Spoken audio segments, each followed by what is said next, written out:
한글을 전 세계 공용 포장지에 이렇게 넣어서 판다. 이 사실 자체가 세종대왕님까지 소환이 되고 이러고 있는 상황인데, 여기서 약간 제가 좀 찝찝한 부분이 있습니다. 한국에서 한글 코카콜라를 가장 비싸게 사 먹을 수도 있을 것 같다.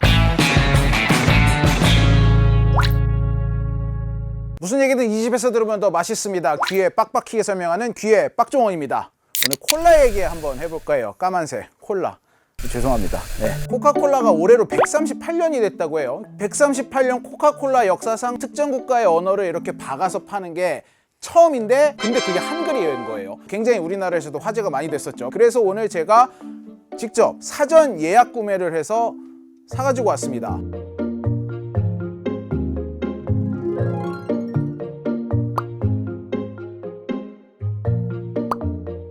우리나라라서 이렇게 파는 게 아니라 전 세계에 미국, 일본, 뭐 유럽 전부 이렇게 나갑니다. 코카콜라 써져 있어서. 그리고 여기 보면 K-웨이브라고 써 있죠. 무슨 맛이냐면 이게 상큼한 최애 맛. 도대체 무슨 맛일지 감도 안 가는 맛인데, 맛을 먼저 보고 시작을 하겠습니다. 처음에는 그냥 제로 콜라랑 똑같은데 인위적인 바나나 맛이 나서 바나나 향을 넣어서 기존 콜라 맛이랑 좀 청량감이 떨어지는 것 같아요. 저는 약간 옛날에 캔디바 녹인 것 같기도 하고. 아 소다 맛. 네. The flavor is called Fruity Fantasy. Smell wise, 맛은 뭐 호불호가 나뉠 수 있죠. 맛은 호불호가 나뉠 수 있는데, 저는 제일 궁금한 게 왜 그게 한글이었을까가 궁금했어요. 코카콜라가 지금 뭔가 이 138년이나 된 이 회사의 이미지를 조금 젊은 세대에게 어필해서 이 미래의 소비자들이 코카콜라에 좋은 호감을 가질 수 있게끔 만드는 캠페인을 진행을 해야겠다라는 판단 하에 이 코카콜라 크리에이션스라는 이런 마케팅을 2022년 2월 달에 처음으로 시작을 합니다. 제 1호로 출시됐던 제품이 스타더스트. 이거 무슨 맛이었는지 아십니까? 이건 우주 맛이었어요. 그 다음에 코카콜라 레전드. 요거는 이제 테마가 롤이었어요. 경험치 맛이다. 소울 블래스트. 이건 뭐냐면 그 블리치라는 일본 만화 있어요. 그리고 이제 요번에 나온 게 K-웨이브 한류입니다. 그래서 아니 2024년 이 시점에 왜 한글인가를 코카콜라 본사에 직접 물어봤거든요. 그랬더니 코카콜라가 한류 K-팝 팬들의 특성에 집중을 했다고 해요. 먼저 이번에 K-웨이브 이 제품이 출시되기 전에 코카콜라가 뉴진스를 모델로 등용을 하면서 굉장히 인기를 끌었죠. 실제로 이 뉴진스의 광고가 나온 이후 코카콜라 판매량이 확 급증을 했다고 합니다. 이때 아마 첫 번째 학습을 했던 것 같고, K-팝이 효과가 있다라는 걸. 두 번째는 이 K-팝을 좋아하는 K-팝 팬들의 특성을 보니까 커뮤니티 성향이 굉장히 강했다고 해요. 자기가 좋아하는 스타의 이름으로 봉사활동을 하고 각 멤버들 생일마다 해피 버스데이 이런 거 막 걸어놓거든요. 이렇게 서로 끈끈하게 커뮤니티를 형성하는 게 굉장히 눈길이 갔는데, 이 커뮤니티 활동의 일환으로 한글을 공부하는 걸 보고 이 기간 한정 스페셜 리미티드의 주제를 한국 K-팝으로 하고 한글을 직접 캔에다 써버리자. 그래서 이거 전 세계에 팔자. 이런 판단을 내렸다고 해요. 세계 최대 글로벌 기업인 코카콜라가 138년 역사 중에 처음으로 한글을 전 세계 공용 포장지에 이렇게 넣어서 판다. 이 사실 자체가 한국 사람이 듣기엔 굉장히 기분 좋잖아요. 그런데 여기서 약간 제가 좀 찝찝한 부분이 있습니다. 바로 뭐냐면 한글의 나라 한국에서 한글 코카콜라를 가장 비싸게 사 먹을 수도 있을 것 같다 라는 우려가 벌써부터 제기가 되고 있습니다.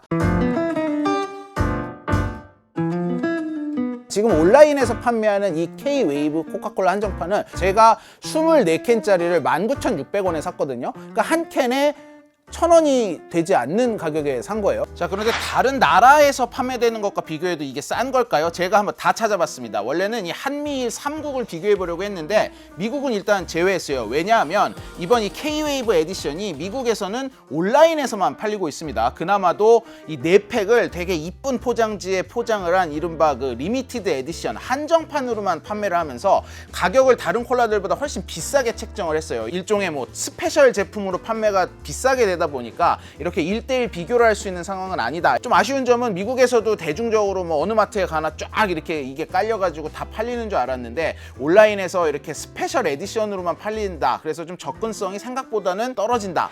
일본에서는 우리나라와 마찬가지로 일반적인 제품으로 팔립니다. 지금 아직 일본은 오프라인에는 안 풀렸고 온라인에서만 판매를 하고 있거든요. 최대 온라인 쇼핑몰 라쿠텐입니다. 500ml 좀 크죠. 그리고 뭐 48병 좀 많죠. 500ml 48병을 6,090엔에 팔고 있습니다. 한 병에 127엔인데 이게 지금 환율로 1,128원 정도 해요. 우리나라 355ml 일명 뚱캔의 크기로 이걸 환산을 해서 따져보면 799원이 됩니다. 아까 우리나라 온라인 지금 네이버에서 가장 싸게 살 수 있는 게 이게 한 캔에 한 817원 정도 되거든요. 우리나라가 일본보다 이걸 더 비싸게 사고 있는 겁니다. 근데 우리가 콜라를 가장 많이 사 먹는 곳이 어딘지 아십니까? 편의점이에요. 오, 여기 나왔다. 코카콜라 제로 한류만. 대형 마켓은 아니고 슈퍼마켓에 봤더니 한 캔에 1,900원입니다.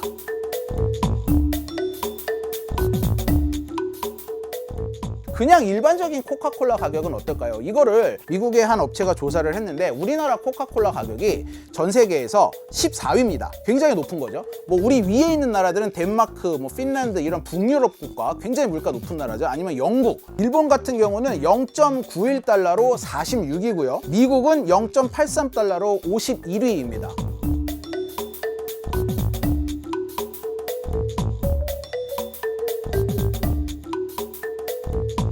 미국이나 일본 같은 경우 GDP가 우리나라보다 훨씬 높잖아요. 그럼에도 불구하고 도대체 우리나라는 왜 이렇게 콜라가 비싼가? 그러면 이거는 뭐 코리아 디스카운트가 아니라 코리아 프리미엄인가요? 그렇죠. 이런 데선 또 한국이 프리미엄 꼬박꼬박 챙겨 먹고 있죠. 그 이유를 많은 사람들이 득점 구조에서 뽑고 있어요. 거의 대부분의 나라에 코카콜라가 들어가 있는데 사실 아무리 등치가 큰 다국적 기업이라고 해도 이렇게 많은 나라에서 운영을 직접 하기는 쉽지가 않죠. 관리 차원에서도 그렇고. 그래서 코카콜라가 어떤 방식을 쓰느냐, 보틀링 시스템이라는 방법이에요. 보틀, 병이란 뜻이죠. 이게 뭐냐, 미국의 대통령이 아이젠하워 대통령이었는데 2차 대전 때 유럽 전구 사령관이었거든요. 2차 대전이 끝나기 전부터 이 아이젠하워가 제일 신경 썼던 게 뭐냐면 사령관으로서 다른 건 모르겠는데 콜라 보급만큼은 제발 끊기지 않게 해달라. 이때만 해도 물류가 지금처럼 발달할 때가 아니었으니까 아이젠하워가 제안했던 게 미국이 정부의 돈으로 코카콜라 공장을 세워줄게. 그럼 니네는 원액만 보내. 코카콜라가 이걸 덥석 받았는데 이게 바로 지금의 코카콜라 보틀링 시스템의 이 초안이 됩니다. 각 나라에 자기네 콜라를 만들 공장을 가지고 있는 회사를 선정을 해요. 그래서 코카콜라 미국에 있는 본사에서는 원액만 보내줍니다. 실제 제조와 유통 모든 과정은 각 국가에 있는 이 보틀링 회사가 담당을 하고 있습니다. 우리나라에서 코카콜라의 보틀링을 담당을 하고 있는 회사는 어디냐? 바로 LG 생활건강 한 곳입니다. 이러다 보니까 독점 얘기가 끊이지 않고 나오고 있어요. 어쩌다가 우리나라에서는 LG생건이 독점을 하게 됐나요? 이걸 알려면 우리나라에 코카콜라가 들어오게 된 코카콜라의 역사를 좀 알아야 됩니다.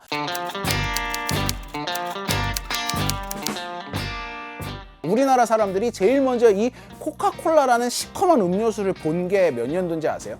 1945년입니다. 해방이 되던 해죠. 미 군정이 코카콜라를 우리나라에 먼저 가지고 들어와요. 그러다가 1950년에 6.25가 발발하면서 부산에 처음으로 코카콜라 공장이 세워졌다고 합니다. 이거는 이제 순전히 6.25에 참전한 미군들에게 제공을 하기 위해서 코카콜라에서 공장을 부산에 세우게 됩니다. 이러다가 동방청량음료, 지금의 롯데칠성입니다. 롯데칠성이 자기네 자체적인 콜라를 만들기 시작해요. 이 콜라 이름이 스페시코라. 스페시코라를 미군 부대 위주로 납품하던 걸 일반인들에게도 1961년부터 판매를 하기 시작했는데 그러면서 콜라 시장이 이때 엄청 커졌다고 합니다. 이 얘기를 듣고 코카콜라가 1968년에 처음으로 한국에서 판매를 시작을 하게 되는 거예요. 우리나라에도 보틀링 업체가 굉장히 지역별로 여러 곳이 있었다고 합니다. 수도권 지역은 한양식품, 부산과 경남은 우성식품, 그리고 호남은 호남식품, 그리고 대구, 경북, 충청권은 범양식품. 이렇게 네 군데가 각 지역별로 맡아서 보틀링을 했다고 해요. 그러다가 이 한국 코카콜라 측에서 우리나라에서 보틀링을 하고 있던 4개사를 싹 인수를 한 다음에 이걸 어디로 넘기느냐? 호주에 있는 코카콜라 보틀링 업체를 넘겨요. 근데 2002년에서 2006년 요때 웰빙 열풍이 불면서 콜라 매출이 뚝 떨어져요. 365흑자를 기록하던 회사가 불과 4년 만에 2006년에 244억 적자를 냅니다. 코카콜라가 야 이거 안 되겠다. 이거 우리가 갖고 있어봤자 손해만 난다 해서 자기네가 직영하던 보틀링 업체를 매각을 하는데 이때 이거를 2007년에 이 LG 생활건강이 인수를 하게 되는 거죠. 이런 일련의 역사를 거쳐서 마케팅이나 뭐 여러 가지 원액에 대한 로열티 이런 거는 본사에서 직접 관리를 하지만 LG 생활건강이 현재 코카콜라의 제조와 유통을 독점을 하고 있다. 롯데칠성에서 나오는 건 뭐가 있죠? 펩시콜라가 롯데칠성에서 나와요. 같은 시스템으로 나옵니다. 그러면서 음료 시장은 동시에 롯데칠성과 LG 생활건강 두 개로 양분이 되기 시작을 합니다.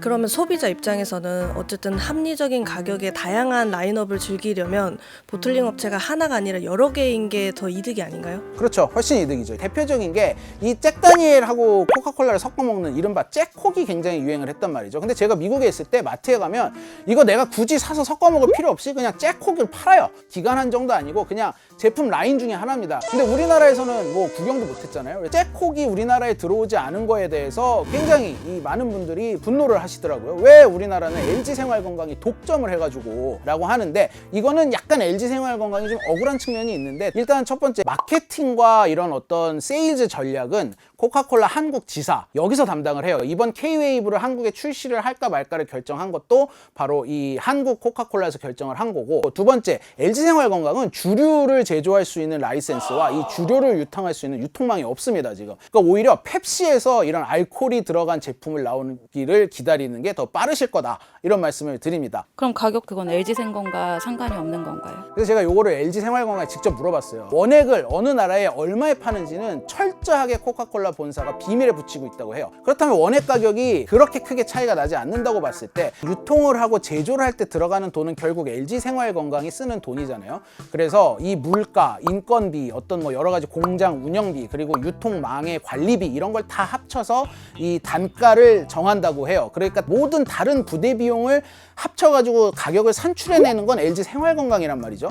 만약에 다른 나라처럼 이 보틀링 업체가 우리나라에도 여러 곳이 있었다면 이거보다 가격이 낮아졌을 거다라는 얘기가 나와요. 일본 같은 경우를 보면은 총 4곳에서 제조와 유통을 담당을 하고 있습니다. 코카콜라 소비량이 세계 1위를 왔다 갔다 하는 멕시코도 13곳이나 이 보틀링을 담당을 하고 있습니다. 심지어 이 미국에서조차 각 주별로 보틀링 회사를 선정을 해서 지역별로 나눠서 이 보틀링을 하고 있다. 그런데 우리나라보다 콜라 값이 비싼 유럽의 국가들은 대부분 이 보틀링 회사가 독점을 하는 국가들이에요. 코카콜라 유럽 퍼시픽 파트너 라는 보틀링 회사를 코카콜라가 세우고, 이 회사 한 곳이 유럽의 대부분의 나라를 커버를 하고 있거든요. 이 보틀링 회사가 지금 호주까지 같이 담당을 하는 걸로 코카콜라 홈페이지에 나와 있어요. 보틀링 회사가 단독이어서 콜라 값이 비싸지는지는 말들이 좀 다르지만 최소한 콜라 가격이 비싼 나라는 보틀링 업체가 한 곳이더라 라는 명제는 성립을 하는 겁니다.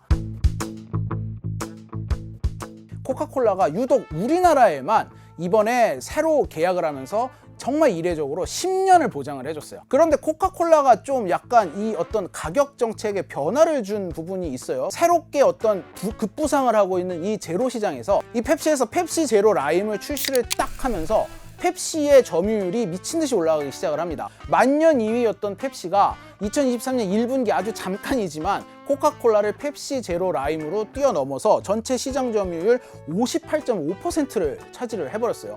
이 코카콜라가 이때부터 뭐 했는지 아세요? 1+1 행사했어요. 자, 이것만 봐도 알 수 있죠? 1+1 행사를 할 수 있는 여력이 있다는 거. 이래서 LG 생활건강이 싫어서 펩시 먹는다, 이렇게 얘기하는 분들이 있는데, 사실 펩시 가격도 외국에 비하면 우리나라가 비싸요. 그런데 코카콜라보다 쌀 뿐인 거죠. 그러니까 사실상 우리나라에서는 이 음료 시장의 경쟁이 사라지면서 나타나는 폐해다라고 볼 수가 있을 것 같습니다. 다른 보틀링 업체가 좀 들어와가지고 경쟁적인 환경이 조성될 확률은 없는 건가요? 그게 이제 저도 알아봤는데, 코카콜라가 본사 차원에서 보틀링 업체를 좀 늘려야겠다라고 생각을 하더라도 이렇게 안정적인 퀄리티 컨트롤을 하면서 적어도 코카콜라를 전국에 뿌릴 수 있을 정도의 공장 설비와 유통망을 가지고 있는 기업이 있어야 되는데 없어요. 이건 우리나라의 어쨌든 시장 크기가 크지 않기 때문에 생기는 일인데, 이러다 보니까 LG 생활건강이 코카콜라 제조와 유통의 독점권을 가져가는 일은 앞으로도 한동안은 바뀌지 않을 것 같습니다.